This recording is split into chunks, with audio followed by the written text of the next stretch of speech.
എൻ്റെ എല്ലാ പ്രിയപ്പെട്ട കൂട്ടുകാർക്കും മിസ്റ്റർ ആൻഡീസ് ഫുഡ് നോട്ട്സിൻ്റെ പുതിയൊരു എപ്പിസോഡിലേക്ക് വളരെ സ്നേഹപൂർവ്വം സ്വാഗതം. ഇന്ന് സിമ്പിളായിട്ടുള്ളൊരു വെജിറ്റബിളാണ്, പക്ഷെങ്കിൽ വളരെ ഡിഫറെൻ്റ് ആയിട്ടുള്ളൊരു റെസിപ്പിയാണ്. അതായത് കോളിഫ്ലവർ മെഴുക്കുപുരട്ടി. ഈ കോളിഫ്ലവർ മെഴുക്കുപുരട്ടി വെക്കാനായിട്ട് സാധാരണ നമുക്കറിയാം, ഈ കോളിഫ്ലവറിൽ ഉപ്പും എരിയും ഒക്കെ പിടിക്കാൻ ഭയങ്കര പ്രയാസമാണ്. അതുകൊണ്ട് തന്നെ ഒരു സ്പെഷ്യൽ ടെക്നിക്ക് അപ്ലൈ ചെയ്ത് കോളിഫ്ലവർ മെഴുക്കുപുരട്ടി എങ്ങനെയാണ് ചെയ്യുന്നതെന്ന് നമുക്ക് നോക്കാം. അതുപോലെ തന്നെ സബ്സ്ക്രൈബ് ഇതുവരെയും ചെയ്തില്ല എങ്കിൽ സബ്സ്ക്രൈബ് ബട്ടൺ പ്രസ് ചെയ്തതിന് ശേഷം വരുന്ന ബെല്ലൈക്കണും പ്രസ് ചെയ്ത് ഓൾ എന്നുള്ള ഓപ്ഷൻ സെലക്ട് ചെയ്താൽ ഞാനിടുന്ന എല്ലാ പുതിയ വീഡിയോസിൻ്റെയും നോട്ടിഫിക്കേഷൻസ് നിങ്ങൾക്ക് കിട്ടും. ഇൻഗ്രീഡിയൻസിൻ്റെ ലിസ്റ്റെല്ലാം ഞാൻ വീഡിയോയുടെ ഒടുവിലും അതുപോലെ തന്നെ ഡിസ്ക്രിപ്ഷൻ ബോക്സിലും തന്നേക്കാം. അപ്പോൾ നമുക്ക് കോളിഫ്ലവർ മെഴുക്കുപുരട്ടി എങ്ങനെ തയ്യാറാക്കുന്നത് നോക്കാം. ഇതിന് മെയിനായിട്ട് നമ്മൾ ചേർക്കുന്നതെന്ന് പറഞ്ഞാൽ ചുമന്ന വറ്റൽമുളക്, അതുപോലെ തന്നെ കൊച്ചുള്ളി, ഗാർലിക് അഥവാ വെളുത്തുള്ളി. കോളിഫ്ലവർ മുറിക്കുമ്പം അത് മുറിക്കാതെ ഓരോ ബഞ്ച് ഓഫ് ഫ്ലോററ്റ്സ് ആയിട്ടുണ്ടല്ലോ, അങ്ങനെയല്ലേ കോളിഫ്ലവർ, അതിൽ നിന്ന് ഇങ്ങനെ ഓരോരോ ഫ്ലോററ്റ്സ് ആയിട്ട് നമ്മളത് ചെറുതായിട്ടൊന്ന് എടുക്കണം. ഒരുപാട് വലിപ്പമുള്ളതാണെങ്കിൽ മാത്രം ഹാഫായിട്ടൊന്ന് എടുക്കുക. അതല്ല എങ്കിൽ ഇതുപോലെ ഓരോരോ സെപ്പറേറ്റ് ആയിട്ട് സ്മോൾ ഫ്ലോററ്റ്സ് ആയിട്ട് തന്നെ നമ്മളത് വിടർത്തി എടുക്കണം. ആദ്യമേ നമുക്ക് ഈ 2-3 വറ്റൽമുളകും അതുപോലെ കുറച്ച് ചുമന്നുള്ളിയും ഈ വെളുത്തുള്ളിയും കൂടെ നമുക്കൊന്ന് അരച്ചൊന്ന് എടുക്കണം. അതായത് ചുമന്നുള്ളിയും വറ്റൽമുളകും വെളുത്തുള്ളിയും കൂടെ ഒന്ന് അരച്ചൊരു പേസ്റ്റാക്കി എടുക്കണം. ഇതിലൊന്ന് പുരട്ടാനായിട്ടാണ്. ഒരല്പം വിനെഗറും കൂടെ ചേർത്താണ് അരയ്ക്കുന്നത്. നമുക്ക് കഴുകി വൃത്തിയാക്കിയ കോളിഫ്ലവർ ഇതിനകത്തേക്ക് ഇടാം. അതിലേക്ക് നമ്മൾ വെളുത്തുള്ളി, അതുപോലെ തന്നെ ചുമന്നുള്ളി, വറ്റൽമുളക്, വിനെഗർ, ഉപ്പ്, ഇത്രയും സാധനം ചേർത്ത് അരച്ച ഈ മസാല അതിനകത്തോട്ടൊന്ന് ഇടാം. അത് ആവശ്യത്തിന് ഇട്ടാൽ മതി. ഇനി അഥവാ ഇച്ചിരി എക്സ്ട്രാ ഉണ്ടെങ്കിൽ വെച്ചിരുന്നാൽ മതി. വേറെ എന്തെങ്കിലും കാര്യത്തിൽ നമുക്കത് ഉപയോഗിക്കാമല്ലോ. എന്നിട്ട് ഇതിലതൊന്ന് പുരട്ടി വെക്കണം.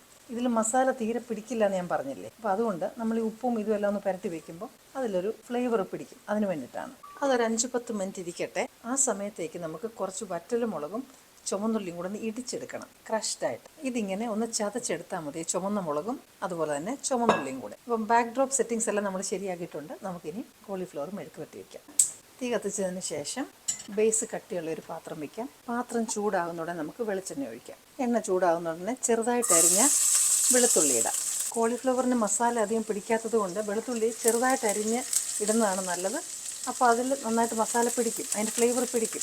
കോളിഫ്ലവർ മെഴുക്കുപുരട്ടിയുടെ റെസിപ്പി ഞാൻ ഇതുവരെയും കണ്ടിട്ടില്ല. ഇതെൻ്റെ ഒരു സ്വന്തം റെസിപ്പിയാണ്. എന്തായാലും ഇതൊന്ന് ചെയ്ത് നോക്കണം നിങ്ങൾക്ക്. ഇതിൻ്റെ പ്രധാനപ്പെട്ട കോമ്പിനേഷൻ എന്ന് പറഞ്ഞാൽ ഈ ചുവന്ന മുളകും ചുവന്നുള്ളിയും കൂടെ അരച്ച് ചെയ്യുന്ന കോമ്പിനേഷനാണ്. അതൊരു പ്രത്യേക ടേസ്റ്റാണ്. അപ്പോൾ ഈ വെളുത്തുള്ളിയുടെ ഒരു സ്മെല്ല് വരുമ്പോൾ നമുക്ക് ഇടിച്ച് വെച്ച് ചുമന്നുള്ളിയും അതുപോലെ തന്നെ ചുവന്ന വറ്റൽമുളകും അതിട്ട് കൊടുക്കാം. അതുപോലെ തന്നെ ഒരല്പം ഉപ്പും കൂടെ ഒന്ന് സ്പ്രിങ്കിൾ ചെയ്ത് കൊടുക്കണം ഇതിൽ, ആ ഉള്ളിയിലൊന്ന് മസാല പിടിക്കാനായിട്ട് മാത്രം. ഇനിയും നമുക്ക്, അതായത് ഉള്ളി ഒന്ന് വഴലാൻ തുടങ്ങിയതേ ഉള്ളൂ, ആ സമയത്ത് നമുക്കിതിലേക്ക് നമ്മൾ പുരട്ടി വെച്ചിരിക്കുന്ന കോളിഫ്ലവർ ഇട്ട് കൊടുക്കാം. ഇതിനകത്ത് അല്പം വിനെഗറും കൂടെ ചേർത്തിരിക്കുന്നത് കൊണ്ട് ഏകദേശം ഒരു ഫ്ലേവർ അത് പിടിച്ചിട്ടുണ്ട്. ഇനി ഇത് മിക്സ് ചെയ്തതിന് ശേഷം തീ ഒന്ന് കുറയ്ക്കണം. വെള്ളം ഒഴിച്ച് കൊടുക്കത്തില്ല നമ്മളിതിന്. ഇതിലേക്ക് നമുക്ക് 2-3 പച്ച കറിവേപ്പിലയും കൂടെ ഇടണം. പിന്നെ ആ ഇടിച്ച കല്ല് ഒന്ന് കഴുകി അതിൻ്റെ ആ മസാലയും കൂടെ അങ്ങോട്ട് ഇട്ടു. ഒരുപാട് വെള്ളം ഒഴിക്കരുത്, ഇത്രയും വെള്ളം മതി. ഇനി ഇതൊന്ന് ആവിയിൽ നമുക്കൊന്ന് വേകണം. 2-3 മിനിറ്റ് ഒന്ന് അടച്ചു വെക്കാം.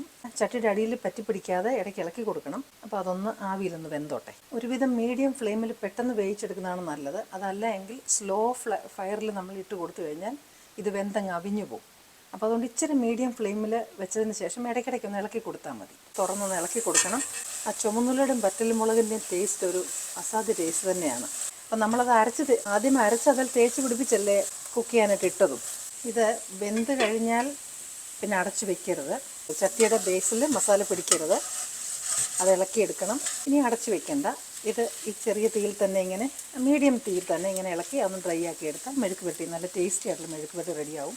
ഇത് തോർന്നിട്ടുണ്ട്. ഇതിലേക്ക് നമുക്ക് കുറച്ച് കറിവേപ്പിലയും കൂടി ഇടാം. അപ്പോഴത്തേനും നമ്മുടെ കോളിഫ്ലവർ മെഴുക്കുപുരട്ടി റെഡിയാണ്. ഇങ്ങനെ ഒന്ന് ട്രൈ ചെയ്ത് നോക്കണം. ഇഷ്ടപ്പെട്ടെങ്കിൽ ലൈക്ക് ചെയ്യാനും അതുപോലെ കൂട്ടുകാർക്ക് ഷെയർ ചെയ്യാനും മറന്നു പോകരുത്. അത് ചാനലിന് ഒരുപാട് സപ്പോർട്ടാണ്. ഇനിയും നിങ്ങൾക്ക് ഇഷ്ടപ്പെടുന്ന മറ്റു നല്ലൊരു റെസിപ്പിയുമായിട്ട് വീണ്ടും ഞാൻ എത്തും. Children, I am signing off and you stay safe.